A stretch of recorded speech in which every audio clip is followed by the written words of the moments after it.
नागपुर में राम स्मरण व्याख्यानमाला का आयोजन किया जा रहा है जो स्वर्गीय सुनील देव उपाध्याय जी की स्मृति में समर्पित है। डॉक्टर हेडगेवार स्मारक परिसर रेशिमबाग में आयोजित इस 3 दिवसीय व्याख्यानमाला में प्रतिष्ठित विद्वान और समाज सेवी प्रभु श्री राम के दर्शनों पर प्रकाश डालेंगे।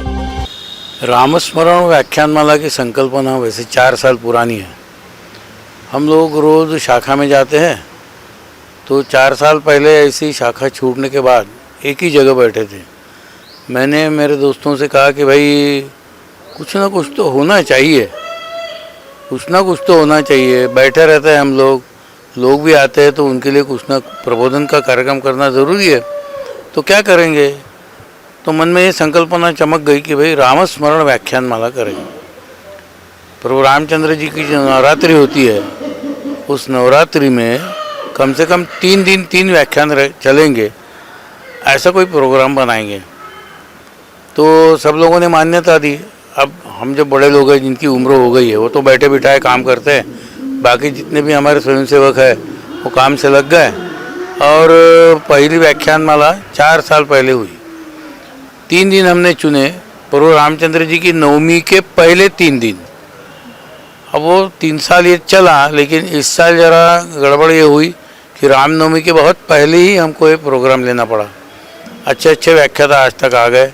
संकल्पना इसलिए आई मन में कि जिस समय ये रामस्मरण व्याख्यानमाला शुरू हुई, उस समय प्रभु रामचंद्र जी का अयोध्या का मंदिर बना नहीं था, और वो बनने के बाद में तो उसमें और चेंजेस हुए, बदल हुए। नागपुर के करीबन सभी व्याख्याता यहाँ पर आकर भाषण देकर गए। वेद प्रकाश जी मिश्रा है, विवेक जी गड़सासी है, इन लोग आके गए। इस साल पहला व्याख्यान जो है वो डॉक्टर स्वानंद पुंड का है। स्वानंद पुंड एक गणपति के उपासक है, गणेश जी के उपासक है, वणी के रहने वाले, यवतमाल जिला के। 12-15 किताबें हैं उनकी, और प्रकांड पंडित है।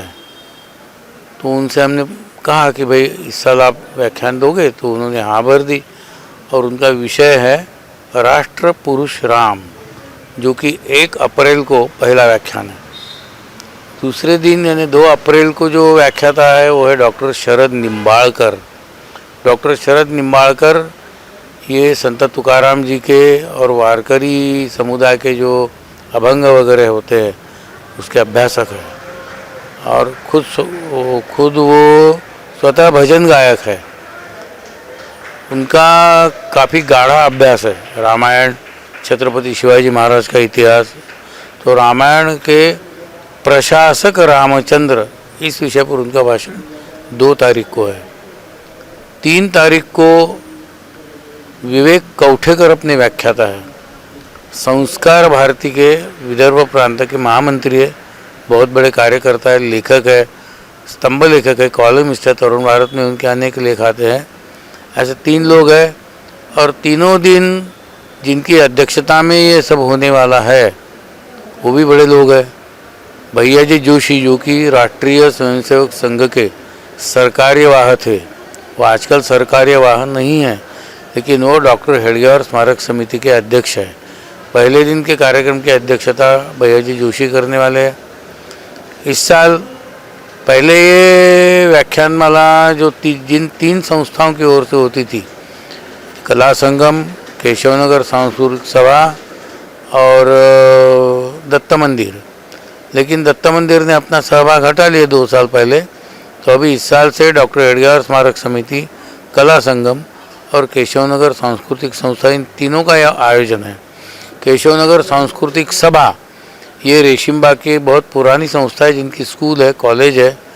बड़े बड़े लोगों ने उसके दायित्व का वहन किया हुआ है। आज तक 50 साल से ज़्यादा हो गए स्कूल को, उस संस्था को। काफ़ी अच्छे प्रोग्राम संस्था के माध्यम से रेशिमबाग में होते हैं। दूसरी संस्था है कला संगम। सब यंगस्टर्स है, तरुण लोग हैं। तो लोगों की उनकी जो यूनिटी है वो तारीफ़ करने लायक है। एक काम अगर ले लिया, जिम्मेदारी ले ली, तो सहज रूप से वो वहन कर लेते हैं। तो कला संगम के लोग भी हमारे साथ में हैं, और केशवनगर सांस्कृतिक सभा, डॉक्टर हेडगेवार स्मारक समिति, इन 3 संस्थाओं का ये आयोजन है। खास ये है कि प्रभु रामचंद्र जी के 3 अलग अलग पहलू हम बतलाने वाले हैं। ये सोच दिया था कि प्रभु रामचंद्र लोगों को मालूम है, लोगों के मन में प्रभु श्री रामचंद्र 2 दृष्टि से बसे हुए हैं। एक, रोज जो राम रक्षा कहते हैं उनको मालूम है कि प्रभु रामचंद्र जी क्या है। दूसरा, गीत रामायण जो मराठी में है, आपने सुना होगा शायद, ग.दी. माडगुळकर जो कविवर्य थे उन्होंने लिखा हुआ, वो गीत रामायण के माध्यम से प्रभु रामचंद्र जी का चरित्र और चारित्र जो पेश किया जाता है गीतों के माध्यम से, वो एक जनमानस में है। दूसरी बार नंबर 3, गोस्वामी तुलसीदास जी का तुलसी रामायण। अगर वाल्मीकि रामायण के बाद में सबसे ज़्यादा अगर कुछ लोकप्रिय रामायण हो तो वो तुलसी रामायण है। गोस्वामी तुलसीदास जी ने प्रभु रामचंद्र जी का जो चरित्र उसमें लिखा हुआ है, ये तीनों से लोगों का राम जी के बारे में मन बना हुआ है। लेकिन अपने पिता का वचन मानकर वन में जाना, रावण का वध करना, इतना ही काम नहीं है। तो हमने ये सोचा कि अलग विषय क्यों न हो, इसलिए पहले दिन का विषय जो हमारा है वो है राष्ट्र पुरुष राम। राष्ट्र पुरुष अपने एक ख्याल में रखो कि अपने संस्कृति के 2 आधार स्तंभ है। एक है भगवान श्री कृष्ण और दूसरे भगवान प्रभु रामचंद्र। भगवान श्री कृष्ण ने पूरब से लेकर पश्चिम तक का भारत जोड़ा है और प्रभु रामचंद्र ने उत्तर से लेकर दक्षिण तक का भारत जोड़ा है। ये दोनों आधार स्तंभों में, ये 2 जो आधार स्तंभ है राम और कृष्ण, रामायण और महाभारत में अंतर क्या है?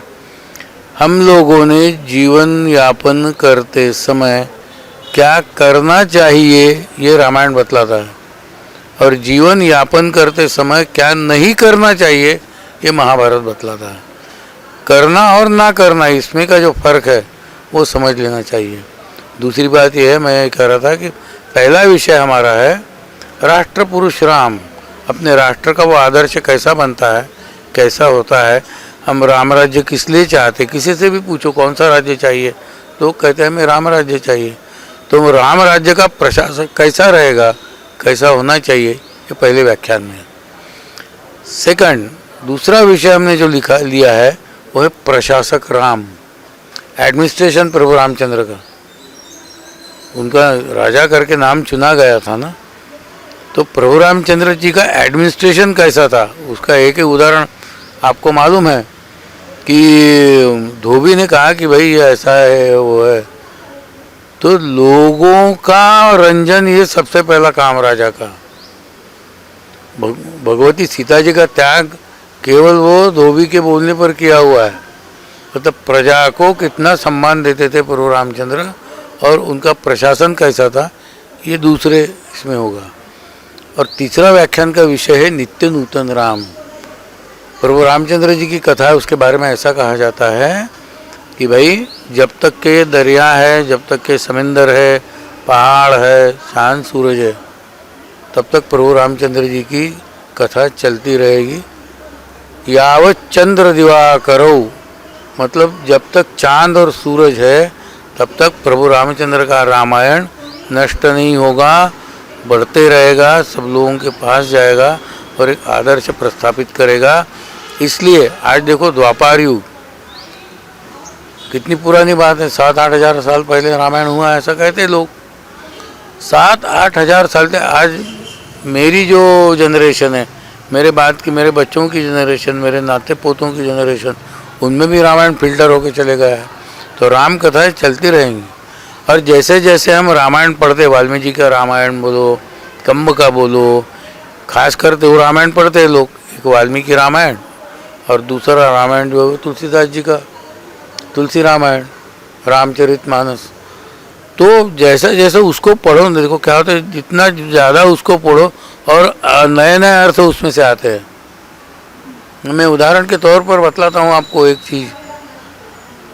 प्रभु रामचंद्र जी के युद्ध के बारे में, एक युद्ध कांड का एक प्रसंग ऐसा है, युद्ध कांड का एक प्रसंग ऐसा कि उसमें दौड़कर रावण आता है, तो विभीषण जी पूछते हैं कि भाई आप कैसे लड़ोगे। तो राम ने लड़ने का जो तरीका बतलाया है वो नए नए रूप में है। इस प्रकार से रामायण जितना भी देखो, प्रभु रामचंद्र जी को जितना भी जानने की कोशिश करो, हर समय नया लगते। नाही, यावेळेला माझी अशी इच्छा आहे की तरुणांनी जास्तीत जास्त उपस्थिती लावावी, कारण यापुढे राष्ट्राचा कार्यभार हा नवीन नागरिकांना सोपवला जाणार आहे। आमची पिढी झाली, परंतु उद्याचा तरुण, उद्याचा युवक हा उद्याचा नागरिक आहे आणि नागरिकांसमोर आदर्श कोणाचा ठेवायचा आहे, तो आम्हाला प्रभू रामचंद्राचा आदर्श ठेवायचा आहे। म्हणून मी तरुणांना आवाहन करेन की तुम्ही जास्तीत जास्त संख्येने या सर्व व्याख्यानांना उपस्थित राहा। निश्चितपणे तुम्हाला यातनं काहीतरी मिळेल, असा आदर्श मिळेल की जो तुमचं जीवन संपन्न करेल।